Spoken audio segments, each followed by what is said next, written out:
سلام دوستان، میخواستم در باب زوایای تاریک وجود انسانی باهاتون صحبت بکنم. همون موضوعی که عنوان کتاب درخشان دبی فورد هستش، نیمه تاریک وجود، و براتون توضیحاتی بدم که حتی شما اگر اون کتاب رو نخونده باشید به طور کامل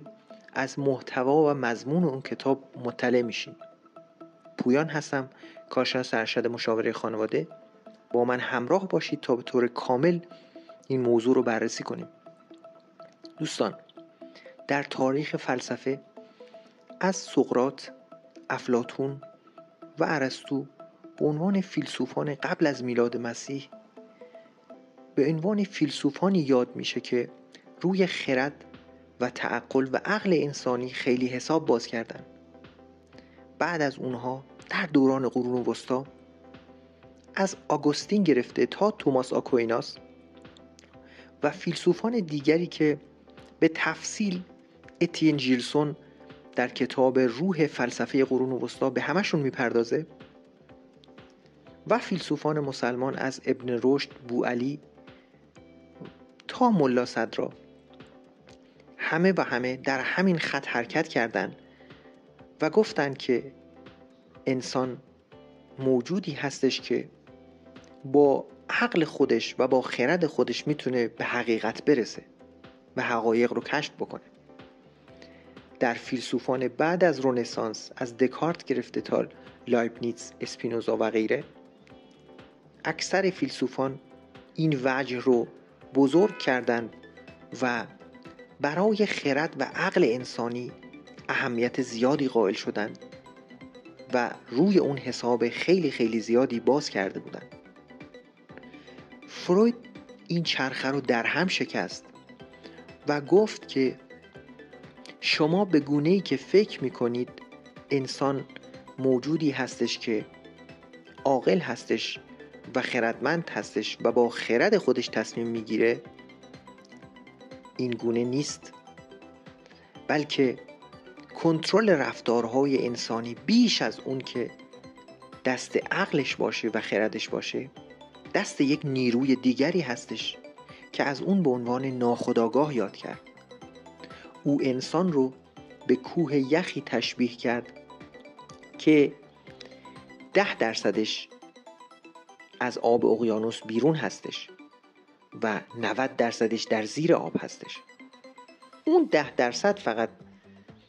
خودآگاهی انسان هستش و عقلش هست و خردش. 90% اون کوه یخ در زیر آب هستش. برخی از انسان ها اگه یک مثالی هست که میزنن میگن فلانی نصفش تو زمینه. فروید اومد گفت که بشر نصفش که نه، 90% توی زمینه و اتفاقا کنترل رفتارها هم دست همون 90%. اون 10% شبیه یک عروسک خیمه شب بازی هستش که فقط توجیه میکنه اون چیزی رو که اون 90% اراده میکنه.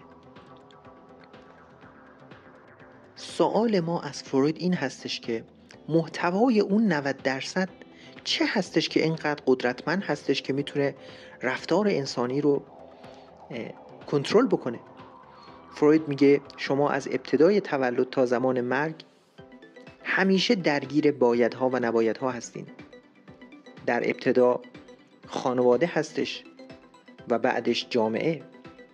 فروید میگه که تمدن آنچنان که فکر میکنید هم به نفع بشر تمام نشده،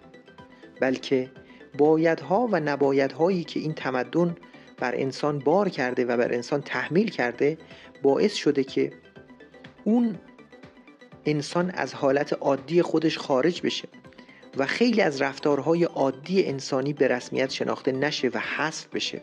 و انسانها شرم بکنن از این که اون رفتارهای عادی رو نشون بدن، چون که این جامعه اون رفتارها رو نمیپذیره و نفی میکنه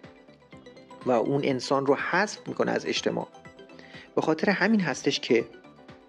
هرچه خانواده ها استبدادی تر باشن، هرچه محیط زندگی ما استبدادی تر باشه، هرچه اون جامعه‌ای که توش زندگی میکنیم جامعه‌ای باشه پر از بایدها و نبایدها، بکن نکنها و سرکوب ها و قوانین آهنین غیر معقول، اون وجه 90% سنگین تر میشه و پرتر میشه و هر چقدر ما در زندگی از ابتدای زندگی تا انتها اون احساسات و عواطف خودمون رو سرکوب کنیم و به درون بریزیم، اون بخش 90% متورمتر میشه و گسترده تر میشه و قوی تر میشه و بیشتر میتونه زندگی ما رو تحت کنترل قرار بده. به خاطر همین هستش که شما نگاه میکنی ما میترسیم بگیم که من حسودیم شد، ما میترسیم بگیم که خشمگین شدیم، میترسیم بگیم که متنفرم از فلانی یا متنفرم از تو و این احساساتمون رو سرکوب میکنیم. تمام اون احساسات و عواطفی که ما به خاطر نزاکت‌های اجتماعی یا به دلایل مختلف ما اون احساسات رو به رسمیت نمیشناسیم و شرم میکنیم از بیان اون احساسات، چون که ممکنه حتی با بیان این احساسات روابط ما خراب بشه یا درگیری های دیگه‌ای با افراد جامعه پیدا بکنیم. همه این سرکوبی ها و سرکوبی های غیر از این احساسات، سرکوبی هایی که بخش های عادی وجود انسانی رو در بر میگیره، که مثلا خیلی از این فرقه ها و مذاهب میبینی که یک چیز عادی انسانی رو به رسمیت نمیشناسن و اون سرکوب میکنن و میگن حق نداری اینو ابراز کنی و چه بسا با گلوله هم پاسخ بدن اگه تو در مقابل اینها بیستی. همه این سرکوب ها به درون اون ناخودآگاه سرازیر میشه و به جایی میرسه که یک نقطه کلیدی هستش، نقطه کلیدی که این جمله گویای اون هستش که انسان هر چقدر از بیرون کاملتر به نظر برسه، در درون او شیاطین بیشتری وجود دارن. این نقطه تضادی هستش که خیلی از فرقه ها به دنبال اونن، خیلی از فرقه های آشنا و ناآشنا به دنبال انسان کاملن، اونها میخوان انسان کاملی رو تولید بکنن. اما فروید در همین جا دست میذاره و میگه که وقتی شما انسان رو، اون وجوه طبیعیش رو به رسمیت نمیشناسین، اون احساسات طبیعیش رو به رسمیت نمیشناسین، اون رفتارهای طبیعیش رو به رسمیت نمیشناسین، باید و نبایدهای بیشتری بر اون تحمیل میکنین و اون زوایای عادی وجود انسانی رو قیچی میکنین و همه اینها سرازیر میشه به درون ناخودآگاه این فرد و این فرد تبدیل میشه به کسی که چه بسا از دور به مثابه یک عارف به نظر میرسه، ولی وقتی که همین فرد قدرت رو به دست میگیره خون میریزه و چه بسا در درگیری های ادعا میکنه که ما در این راهی که ما داریم میریم چه بسا میلیون ها نفر هم اگه کشته بشن من باکی از این ندارم که این راه خودم رو ادامه بدم. یا به مثابه اون فردی هستش که در چندین سال گذشته بود که این فرد به 20 و چند تا کودک تجاوز کرد و اونها رو کشت و وقتی که در دادگاه حضور پیدا کرد و داشت محاکمه میشد، نه تنها این پشیمان نبود از اون رفتار خودش، بلکه لبخند هم به لب داشت. اون فرد از قشر پایین اجتماع بود، اتفاقا جایی که استبدادهای خانوادگی بیشتر هستش، به اسامی و عناوین مختلف توی خانواده ها قدرت و مرد سالاری حاکم بود و کودکان در همون خانواده ها تحقیر و انواع و اقسام شکنجه ها رو از سر میگذروندند و این علاوه بر اون خود مشکلاتی بود که و بایدها و نبایدهایی بود که در اون اجتماع حاکم بود و این گونه انسانی رو تحویل جامعه داده بود. عزیزان، فروید هم درمانش رو بر همین قرار داد و او به دنبال این بود که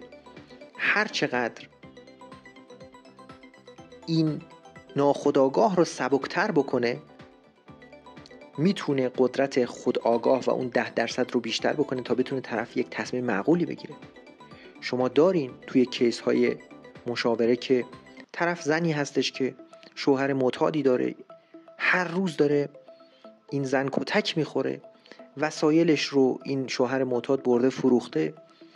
بچه های این زن رو اون شوهر آزار میده، چه بسا قاشق داغ میکنه و روی دست اینها میذاره. چرا که گفته که مثلا چه اون لیوانو بیار، مثلا 5 ثانیه شده 6 ثانیه دیگه این عصبانی شده و رد سوختگی هست که بر بدن این کودکان دیده میشه. و وقتی که از این زن میپرسی شما چرا در این زندگی ماندی، اون زن حرفی برای گفتن نداره و میگه من نمیدونم. دیگران نگاه که میکنن میگن اصلا با عقل جور در نمیاد که تو چرا تو این زندگی موندی. اما وقتی این صحبت‌های فروید رو بفهمیم و محیط زندگی این دختر رو قبل از ازدواجش در نظر بگیریم که چه سرکوب‌هایی رو در درون خانواده خودش از سر گذرونده، چقدر اونجا احساسات و عواطف این فرد له شده و در اجتماع چقدر تحقیر شده و چقدر باید و نباید بر اون تحمیل شده، بهتر میفهمیم که اون 90% هستش که این فرد رو در اون زندگی نگه داشته و چه بسا بعد از اینکه درمان بگیره و